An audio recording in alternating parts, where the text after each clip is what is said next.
Hey everyone, and welcome back to the 9 Frames podcast. Hope you had a good week. This is episode 67, and it is Friday, January 5th, 2024. I'm Bill Whalen. And I'm Mike Whalen. Be sure to catch us as always on YouTube at 9 Frames Podcast. Our Spotify is 9 Frames, and our X is at 9 Frames Pod. Please follow us on there, subscribe, like, comment, and share if you enjoy the show. Yeah, it's been a bit of a slow week. We didn't have anything to really talk about on Wednesday, but we got a couple things that we can go over just as a little weekend update. Yeah, we will definitely give our opinions on a couple of signings. One of them I'm quite surprised in.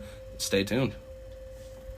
Getting into the baseball now, we have some signings to discuss, really all that's going on in the MLB offseason right now. The first we will talk about is the Padres have a 2-year, $4.5 million agreement with Korean reliever Woo-Suk. The deal will also include a mutual option for 2026. I mean, I can't believe that's his name. It is pretty wild that is his name. That is not one that's going to translate over too well in America, I don't think. But He better hope he's good, because if he's not, man, the Woo-Suk Go puns are going to fly. For sure. Other teams are probably going to have other teams' fan base are going to have a field day with that one. In 7 seasons in the KBO with the LG Twins, Woo-Suk was 19 and 26. He had 139 saves and 354 career appearances, and he had a 3.18 ERA with a 1.27 WHIP. Yeah, he's a career reliever, and I think the Padres' plan right now is for him to come over and be the closer over Yuki Matsui, who they just brought in, who has better numbers, I would say. Yeah, looking over at Matsui, he's from NPB, right? Also, yeah. Matsui played in Japan, which is always going to be a tougher league than Korea, and has way better numbers. So I'm quite confused to the reports that are saying that Woo-Suk is going to be the closer and Matsui is going to be the setup for him, even though I think that Matsui is going to be the better translation of the two. Yeah, you never know, though, because if, like I was just saying to you, spring training, say Go has a terrible spring training and Matsui is just balling out, like they'll probably just give him the closer spot. It's probably not set in stone right now between the two of them, and they'll probably wait to see how each guy performs a little bit against live hitters, and then they'll decide. But them saying that he's expected to be the closer over Matsui is pretty wild, honestly. Yeah, I would not be surprised if Matsui ends up taking that. I do think that these two moves, this is a very good way for the Padres to pivot, because it was widely reported how bad their financials were coming into this offseason, and with how much everybody's getting paid, they went with the cheaper option of the lesser-known guys from Japan and Korea here. It does seem like it could be a little bit more of a rough year again for the Padres, though, because they're going to be losing the reigning Cy Young Award winner in Snell. Hader's going elsewhere. They already traded Juan Soto. I mean, they lost Waka, he's gone. They lost Seth Lugo's gone. Yeah, wow. They lost. Actually, in real time, I am realizing how much they actually lost. Yeah, they've lost quite a few members of that team who was still even like a 500, fighting to be 500 ball club. I mean, it'll be interesting to see how the Padres play this year. With specifically their pitching needing so much help, it's going to be interesting seeing how...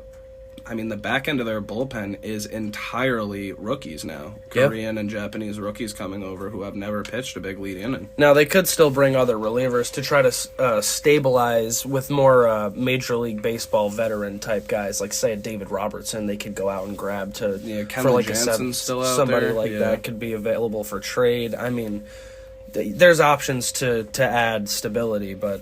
Regardless, I find it very interesting. I think it's going to be very interesting to watch that. The biggest innings of the game will be guys who have not pitched a big league inning yet. Yeah, at least to begin their season.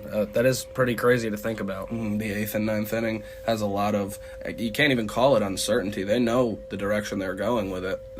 We'll see how it works out for them in San Diego. Yeah, it seems like it's going to be Matsui and Go, and we'll see which order it ends up turning out to be once the season starts. Now we will talk about the Atlanta Braves.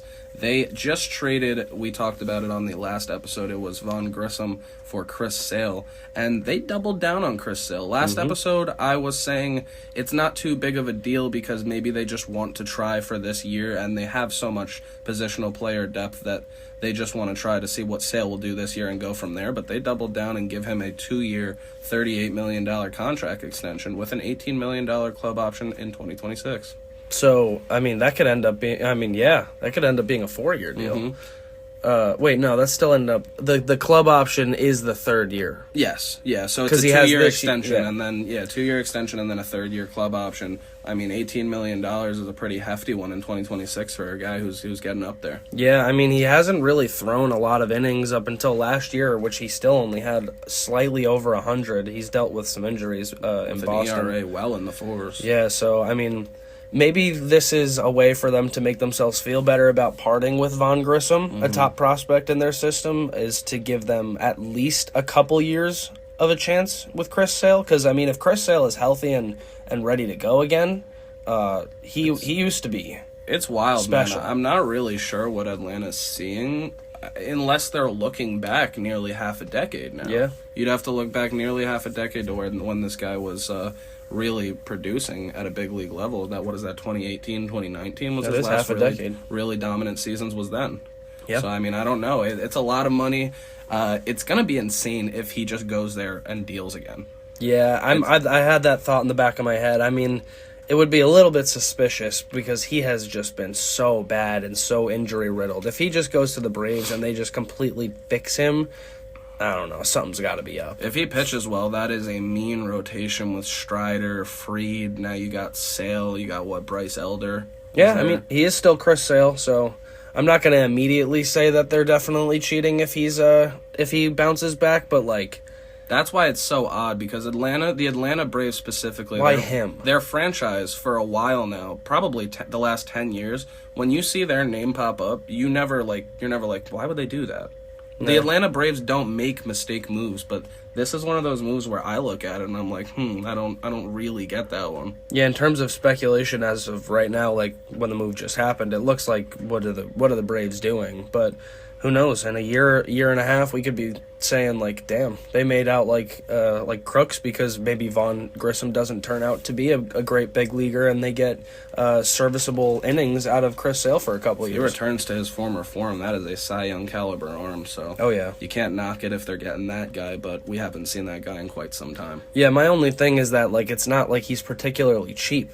He's No. gonna be a Even semi. the club option's $18 million on the end. He's gonna be a semi-expensive option. So like, if he's not good, what do you even do with him? Like, nobody's gonna take that contract. Well, the thing is, you probably have to swallow up some of the money, like the Red Sox just did. The Yeah. Red Sox just swallowed up $17 million of the 27. So the Braves are only paying him $10 million this year, and then that gets bumped up to probably 17-ish, 18-ish. That probably makes them feel a little bit better too. Yeah, they are getting a $10 mil Chris Sale year here as they try to reform him to his former glory, which, I mean, it's not impossible. Yeah, and also, like you said, it doesn't hurt to try. Sticking on with the NL East, this is the last move we'll talk about for this episode. Harrison Bader and the New York Mets agreed to a 1-year, $10.5 million deal. Over the last 7 seasons, which that's his big league career, he has slashed .243, .310, and .396. He's not known as the best hitter, but he is a phenomenal defender and a former Gold Glover, and he has played for the Cardinals, the Yankees, and the Reds during that span. Yeah, I think specifically I saw over the last 3 years, he's like in the 99th, 95th, and like 92nd percentile in terms of outfield in the defense on the defensive side. So, yeah, he's being brought in to be. I don't even know if he'll be an everyday player. He might just hit lefties, and somebody else might play against righties, like Tyrone Taylor or somebody like that. I don't know, DJ Stewart, or if they bring somebody else in.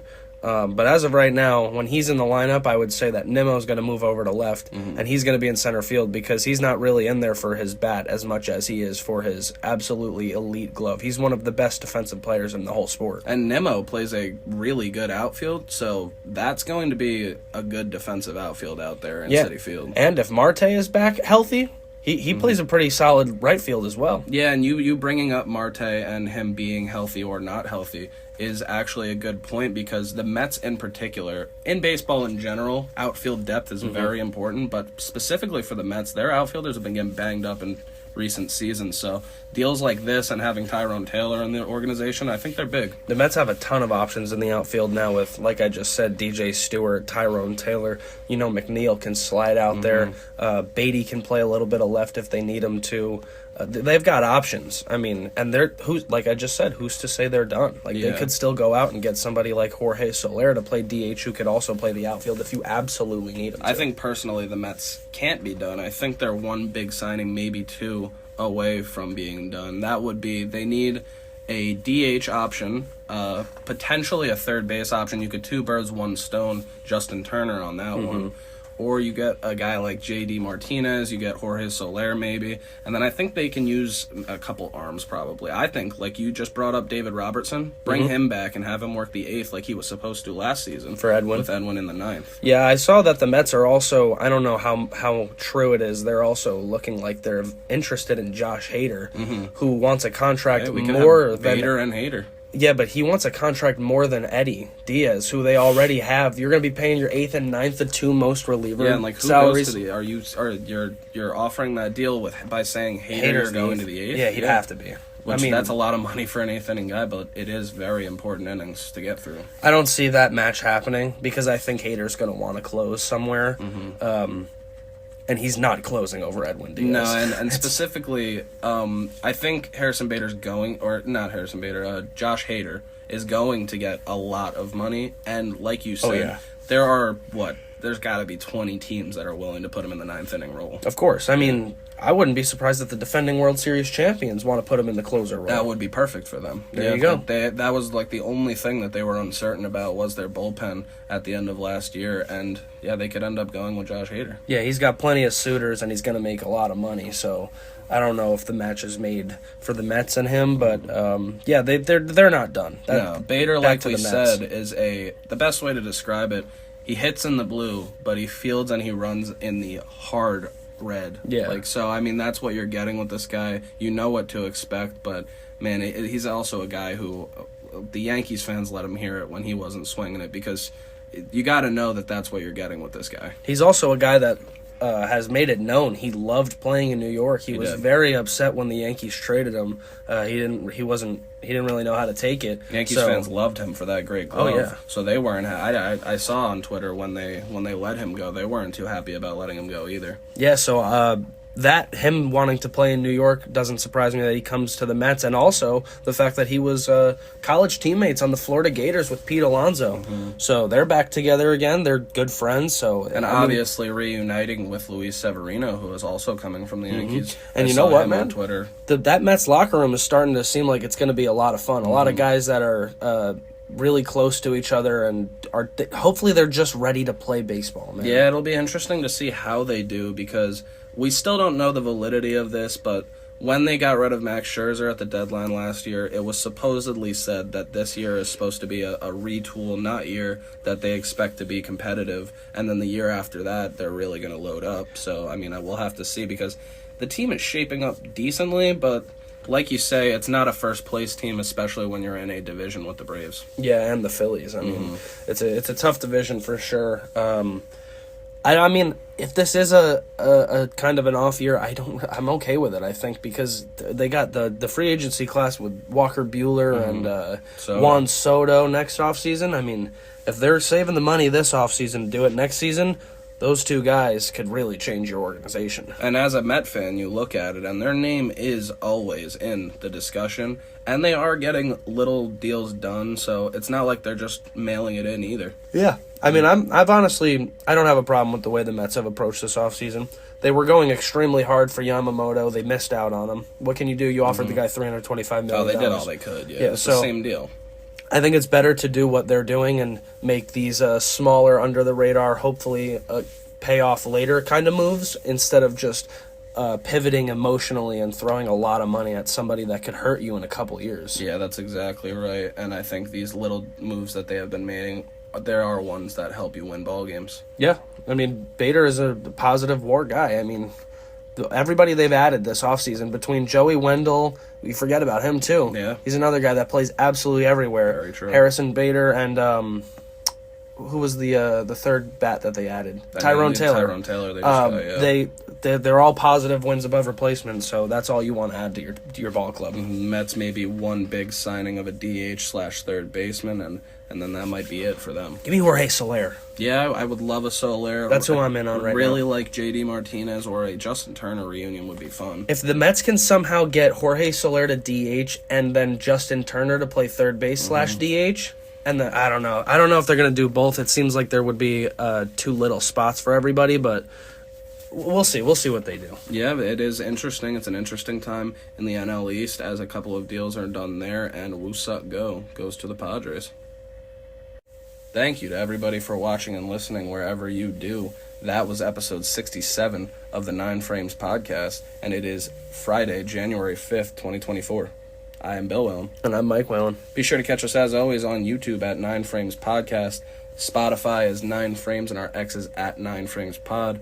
Please follow us on there, subscribe, like, comment, and share if you enjoy the show. Yeah, we appreciate it as always, and we're going to continue to roll on. Hopefully it picks up a little bit more within the next week or two after the holiday break has ended, because it has been pretty slow. Pretty nuts, man. The reigning National League Cy Young is on the market, man. Yeah. Not to mention the comeback player of the year and Cody Bellinger is available right there. There are big deals to be done. Jordan Montgomery's out there. And yeah, Imanaga's still out there. Mm-hmm. They're saying he's going to sign for around $100 million. So, I mean, there's a lot of guys out there. It's going to have to start picking up eventually. Yeah, quickly speaking on that NL Cy Young, Blake Snell did privately express interest that he would like to play for the Yankees. So, I mean, could be a Yankee. The Mets are still in the conversation. I saw the Giants are in there, the Mariners. Yeah, maybe anyone I'm missing? Red Sox, maybe? Mm-hmm. Yeah, but I mean, there's a lot of teams that Blake Snell could be pitching for next year, and doesn't seem like the Padres are one of them. No way. Mm-hmm. That might be something that we talk to you on Monday about if Blake Snell decides over the weekend. Fingers crossed on that if the reigning Cy Young is signed to a new team by Monday.